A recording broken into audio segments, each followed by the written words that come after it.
And today we welcome Mary Evelyn Tucker.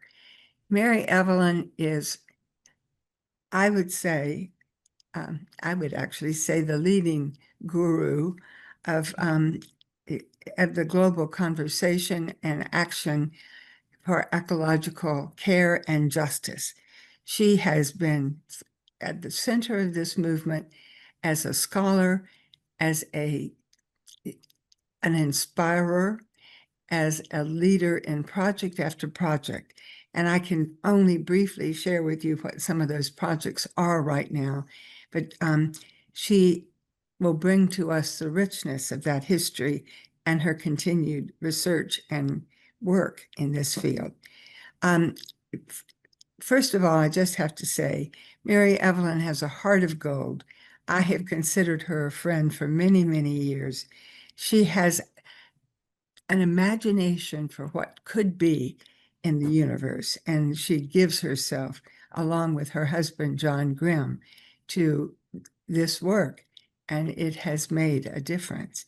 She was one of the people at the center of the Earth Charter, and she and John many years ago founded and they co-direct still, the Yale Forum on Religion and Ecology.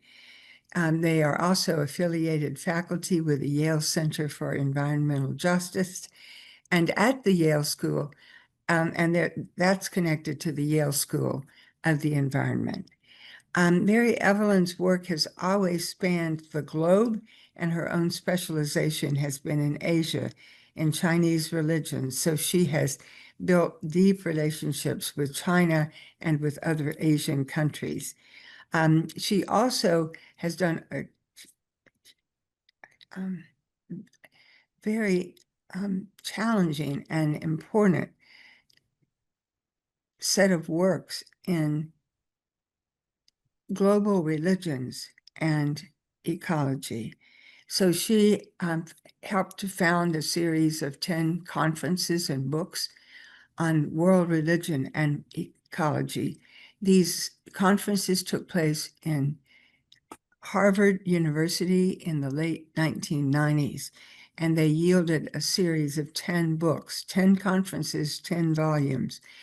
She and her husband were co-leaders of this project, and she herself co-edited 2 of the books. One was on Buddhism and ecology, the other on Confucianism and ecology.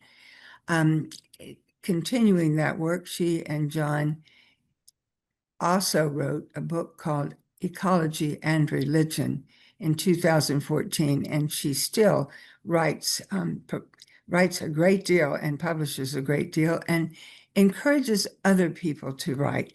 She generates not only mountains of work on her own, but she generates work in and with community, and that inspires young scholars and poets and musicians to create and do things that are important themselves. And so I will mention one other thing, 2 other things. One is that she and John Grimm have long followed the work of Thomas Berry. They worked with Berry for many, many years. Mary Evelyn edited Berry's books, for example, The Sacred Universe, and she has been a very close friend of Thomas Berry's and has helped others of us understand what an important figure he was and how he pointed the way to a future that had real possibility. And then she also has worked with making Thomas Berry's work accessible. So she and Ryan Swim have carried on major projects in which they have created calendars and all kinds of opportunities to focus attention on the journey of the universe. Thomas Berry thought that the universe needed a story. It needed a narrative to carry people and to inspire them and help them visualize the greatness and complexity of the cosmos. And Mary Evelyn put her mind to that as well, produced a lot of materials with Brian Swim and also an award-winning video. So, Mary Evelyn, I'm saying I'm taking too long in introducing you because you're just so incredible. We are so glad you're here, and thank you. We're in your hands. Mary Elizabeth, you are just so wonderful and so generous, and I have admired you for a long, long time, and I savor our friendship over many decades, and also with the process people. John Cobb was a wonderful supporter of our work. Every Christmas, he'd write this little note, "Keep up your work," and it was so touching. Just one line from John Cobb, could inspire us for the next year. And certainly with Zhihe Wang and Mei, his wife, with all the work that they've been doing in China on ecological civilization and postmodern development of China, we've been very much indebted to them and worked closely with them and gone to China many times with Zhihe. So I feel I'm amidst friends and family, even though I don't know you all. But I think I said to Mary Elizabeth, I'm very eager for your comments and your questions because this is an audience very much thinking about these issues for a long time. So I'm grateful to be here and for Richard's help with the technology, which I'm going to launch into. So I am going to talk about ecological civilization and traditional Chinese thought, and certainly acknowledge from the beginning that there are problems and promise, as the title indicated. So I'm going to begin with this notion of what is ecological civilization. And as I say, I'm very open to comments and questions when we conclude here. But it is an aspiration for the future. It's moving from an industrial society with unlimited economic growth that's polluting land, air, and water to an ecological civilization that provides a basis for the well-being and health of both people and planet. So I want to say from the beginning, this is the promise. We can also say there's problems. Some people see it as ideological and government top-down, but I don't think that's the case, frankly, and I've been going to China since 1985. And the fact of the matter is, China recognized it had to go in this direction because there were so many protests against the pollution that had arisen from industrialization.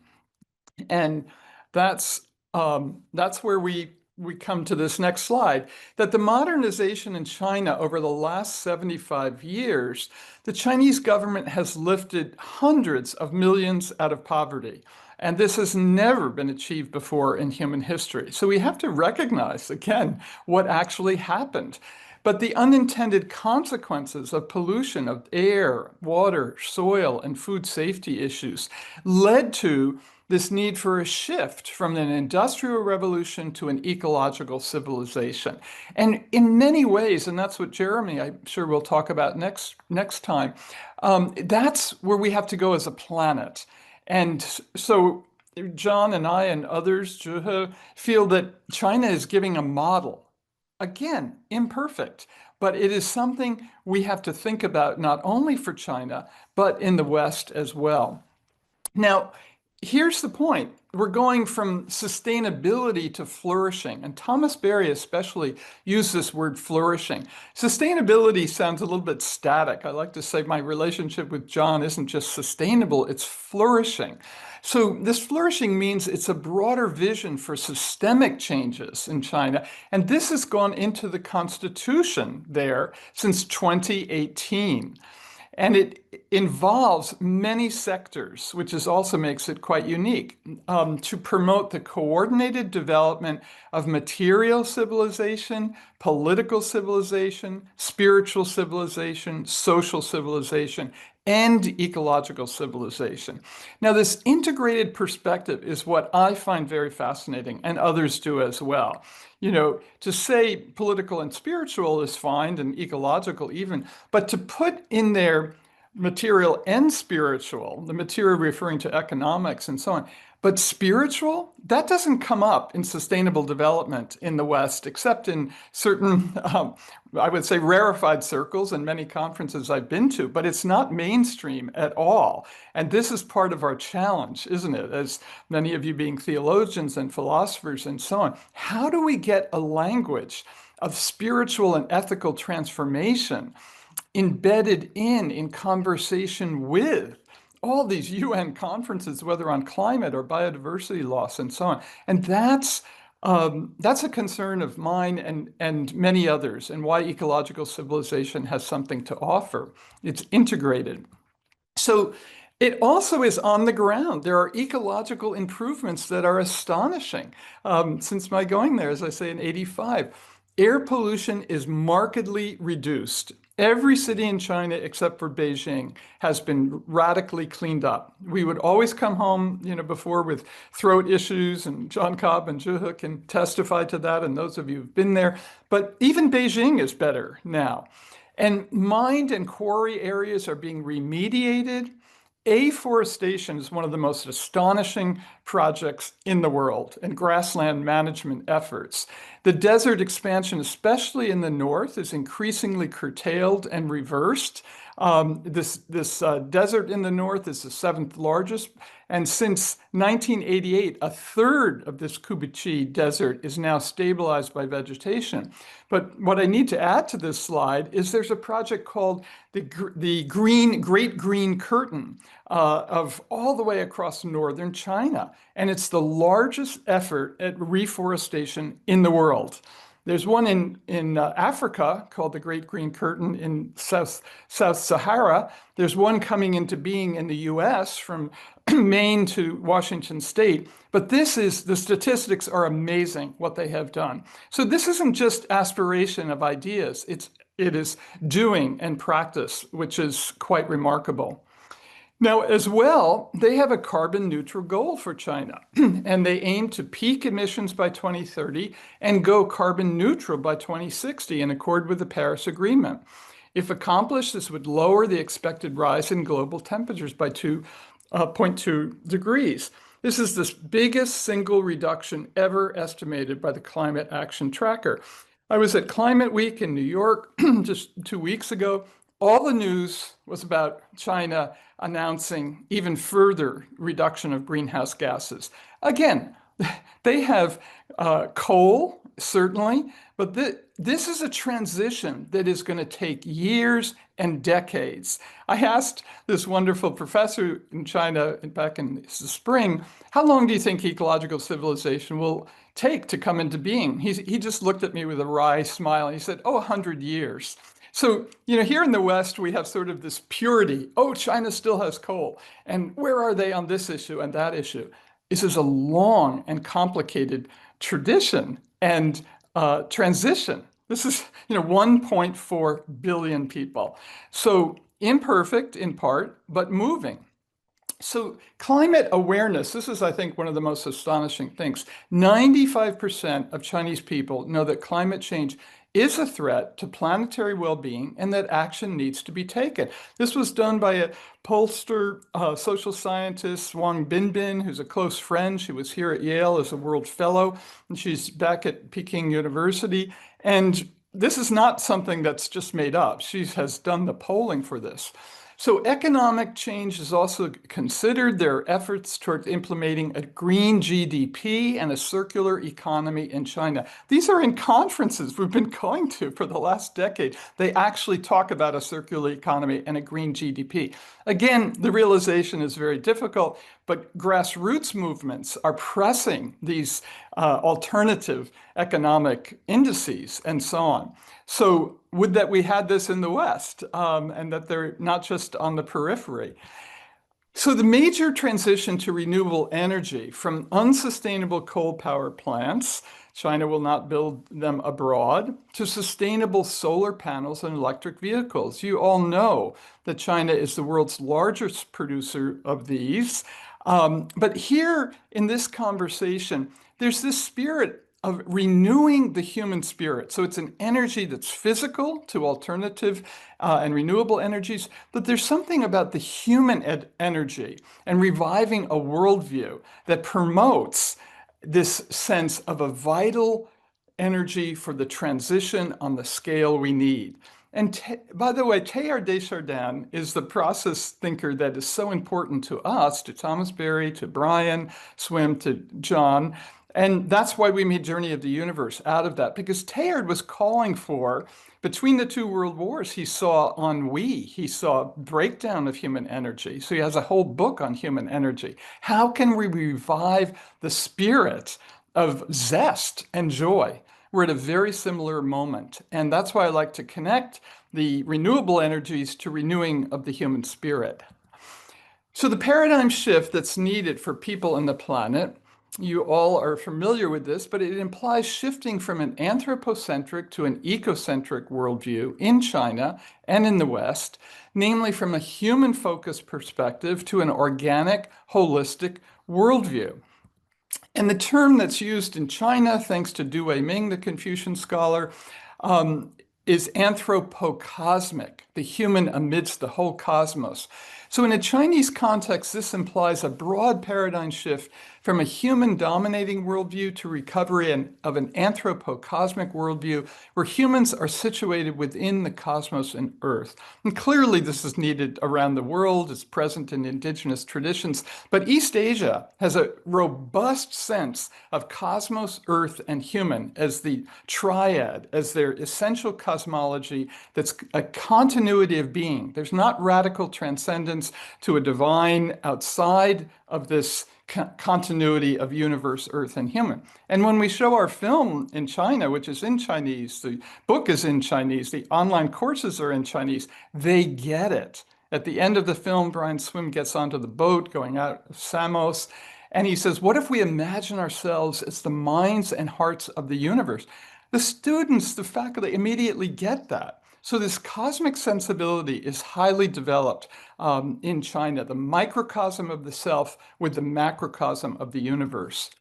So harmony with nature is one of the key elements of traditional Chinese thought, both Confucianism and Taoism and folk traditions, that humans are not independent from the world, but interdependent with these dynamic unfolding forces of universe and Earth. And this is compatible clearly with the sciences of evolution and ecology, as well as traditional Chinese thought. So they don't have such a struggle between evolution and ecology and their own traditions. It fosters an organic holism and harmony of humans with nature in these traditions. Again, I'm saying this is the aspiration. It's not always done in practice, but they know their traditions has this. And in visiting China since '85, we've seen these many, many changes, and we are seeing the presence of ecological civilization in both ideas and practice. Numerous academic institutions from north to south. All universities are required now to have an institute for ecological civilization. And it includes, as I've said, restoration projects and organic farms, tea, the raising of tea and food that is healthy and nutritious, along with their philosophy and culture. So let me just take a breath here. That's kind of setting out the larger situation in China. And I really have to say, with genuine humility, China is so large, everything I say might be contested by other people in China or other scholars, but I'm trying to give the basic thread. And there's many qualifications because of the size and complexity of China. But there is a Confucian revival in China, which I could do the whole talk on because it is so amazing. Now, it can be noted that Confucianism has endured in China despite Mao and other attempts to destroy it because it's the cultural DNA of the Chinese people. So people who work in the countryside, we're working very closely with a forester here at Yale who's from a very small village. And she says, everybody in our village understands Confucianism. Another archaeologist in the West working in a village. All of these values of family values and respect for the elders and so on, and care of the land is still part of this DNA. But even more consciously, for the last several decades, Confucianism has been revived in academia by Chinese scholars with numerous conferences and publications, and several key figures in China and the West who've helped to lead this revival, which I'll talk about in a minute. But here's what to me is so inspiring. Some of these scholars came out from the mainland in 1949 when Mao took over. They came out to Taiwan and Hong Kong, and certainly some in Singapore. But in Taiwan and Hong Kong, they set up universities.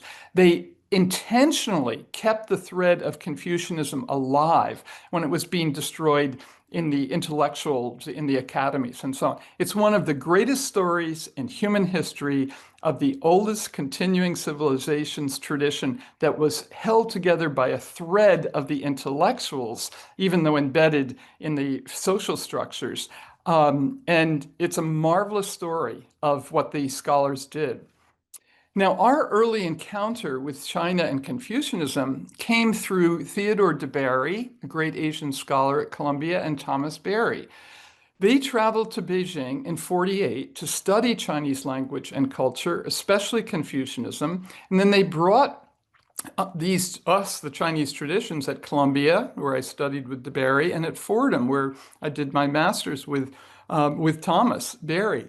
This was amazing what they did, because Confucianism and the traditions of China were not really taught much, except at some of the Ivy League universities, but very specialized and very translation-oriented and language-oriented. What these traditions meant in a broader sense, Berry and de Bary and several others helped to broaden this sense of what these traditions were saying. Now, Berry, as many of you know, was our teacher. He married us and a great inspiration right to today. He was a scholar of world religions. He founded the History of Religions program at Fordham, which was unique, certainly among Catholic universities was unique, but even among other universities. He understood Confucianism. He had a library of 10,000 books. He had books in Chinese. He had books in Sanskrit. He taught us Sanskrit and the traditions of India as well. But he realized the environmental crisis in the 1980s. And he, with his teaching and his huge library and meetings at Riverdale Center, encouraged our work in world religions and ecology at Harvard. Now, his good friend, Ted de Bary, was actually a student of my grandfather's at Columbia. My grandfather, Carlton Hayes, was a student of Europe, especially modern Europe, and was a scholar of nationalism. And he, as I say, taught Ted de Bary, and there's a whole other story there of the courses at Columbia that grew up on Asian studies as a complement to the Western Civ classes and so on. I think Columbia is the best Asian studies program in the country, bar none. So he was the foremost scholar of Neo-Confucianism, which means the tradition from the Sung period, 10th century onward, and many publications and conferences. He helped to create Asian studies in the US because of these translations and the courses at Columbia on Japan, Korea, India, Southeast Asia. I feel so grateful for both Ted de Bary and Thomas. But they did translations because there were almost no translations sufficient in the East Asian studies. There were more in India because the British had been there. But this whole translation series helped create the field. One of the greatest translators and one of the greatest scholars of Confucianism, also on my dissertation committee, he would come every week to Columbia for our seminar, Winsett Chan. He was the leading Confucian scholar and translator. All of these books helped to make the field. Just last year, we went to his university, Sun Yat-sen University in the South, for a 100th anniversary of his birth, and they were celebrating his contribution. And I won't read all this, but he was one of the greatest transmitters of the tradition to the West. Now, Due Ming, you've probably heard a little more about him. He's living up in the Berkeley area, but he was a director at Peking University, still is, of the Institute for Advanced Humanistic Studies, because the Chinese realize they need humanistic studies to complement all the engineering and science that they have. He was a research scholar at Harvard, where he helped us also with the conferences in the 90s. And together we published 2 volumes on Confucian spirituality from scholars in both the US and China. And here we were trying to say this isn't just an ethical tradition, how you treat your parents and so on, and social ethics. It's much more, which both DeBerry and Ted and Thomas were all doing together.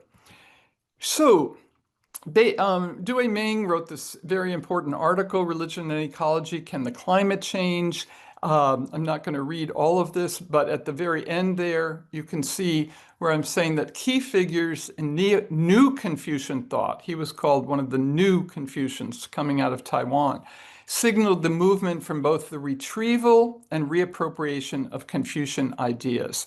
Most of this is not known at all in the West, so I'm probably going a little bit quickly here, and I just want you to get the overview. You can have these slides obviously later, and we can talk about it. But he is probably one of the leading spokespersons for what he calls spiritual humanism. And this talk that he gave in the World Congress of Philosophy, it was the first time it was held in China and the second time in East Asia. There was one before it in Korea. But he has helped bring China into dialogue with world philosophy. I'll just read the ending here because you can see where the Confucian thought he animates him. And he's saying, we are the inheritors of this cosmic energy. We are charged with the responsibility to see to it that what has been endowed in our nature from the whole cosmos continues to give generative power to new realities and life forms.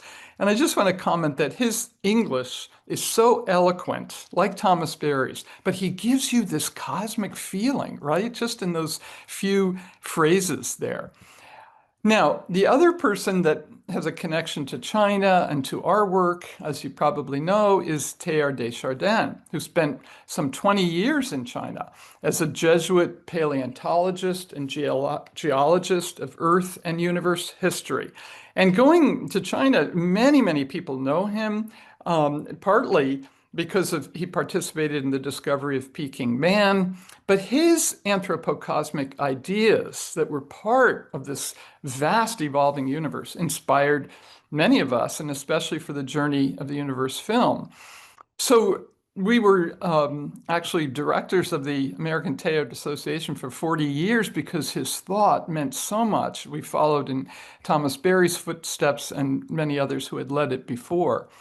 Now, I'm not going to go into Whitehead here, but I do use this in other contexts because you all are more than process experts. But I wanted to signal to other people how important process thought is. And here's one of the conferences we're at in Pu'er in the south with Zhihe. But let me move to a Chinese figure who's been key to ecological civilization, and that is Pan Yue. And you can see he's relatively young compared to many of us here. And here we are with Zhihe in his office in Peking. So he was vice minister of China's state EPA, if you will, for 13 years. And we met him in 2006 when he was in that position. And I won't go through all the others, but we went to a conference that he organized in Xinjiang, way in the West in 2024. But most importantly, he's promoted Chinese philosophy for ecological ethics because he went to get a PhD in Chinese history. And he notes that environmental laws can't be enforced without an environmental culture and values. So when we met him in 2006 and he realized we had done this investigation of Confucianism, Taoism, and Buddhism for ecological ethics, he was like, we are of the same family. He was so excited. And those books were eventually published in Chinese. So the ecological values from the world's cultures, it was part of many people's sensibilities now that they can inspire diverse environmental ethics. We kept saying, you can't have environmental ethics in China or India or Africa and South America that aren't culturally based. So that's why we did this project that Mary Elizabeth mentioned at Harvard. And I note those particular books related to China. And this is the whole series, beginning with indigenous traditions, all the Western traditions. The one in 97 of Christianity and Ecology has many, many people you know in there, including John Cobb. So I'm coming back now to what is Confucian holistic worldview and ethics. And again, I'm giving the aspiration. The realization will take a long time, but the rediscovery, even by the next generation, of their own tradition is a fascinating thing to witness. Because in academia, it was very much pushed to the side. So I'm reviewing that this holistic worldview has an anthropocosmic rather than anthropocentric perspective, an organic holism, this unity of cosmos, earth, and humans. And here I haven't mentioned this third part, but there's a dynamic vitalism of material force, qi. You all know qi, I'm sure, matter energy, but it's cultivated in TCM, traditional Chinese medicine, certainly in Tai Chi or Qigong. Many of you probably practice some of that. I've been doing that for many, many years, and I love the feeling. I just did it this morning. I do it online of you're cultivating the qi, the energy that's all around us in nature. And also, it's pointing towards this comprehensive ecological ethics that humans and nature are one, and that we have a responsibility for nature's well-being. It's not just stewardship over dominion. This is even more forceful. Hopefully, one day it will even be efficacious in the full implications of it. So I'm saying this is the promise, and hopefully will have its fuller realization in China. Now, I'll give you just an example of some of the texts that illustrate this. This is called The Great Learning. And if you want to have one slide that says, what is Confucianism? It's this, because it has concentric circles that I would use with my students. The person is not an individual isolated, but it's embedded within the family, the society, the educational system, the political system, the earth systems, and the universe. So this continuity of being between all of these human groups, natural groups, cosmic groups, can give a person a deep sense of belonging, so that the individual is not isolated but part of a community. We all long for that, being part of a community. Why do you come back every Tuesday? It's so inspiring to me to learn together, talk together. But it has this sense of reciprocal responsibilities to the social and natural communities, and self-cultivation influences the whole. Now, we have in the West a high sense of human rights, but the Chinese have a sense of responsibilities to a common good. And even in the the UN Declaration on Human Rights, the Chinese delegate said we have to have a sense of responsibilities, not only rights. And that went into it. It went into the Earth Charter and so on. So that's the contribution of Chinese thought, East Asian thought, to our reconfiguration of our Western Enlightenment ideals. So thank you so much, Mary Evelyn. This was so informative and inspiring. Thank you.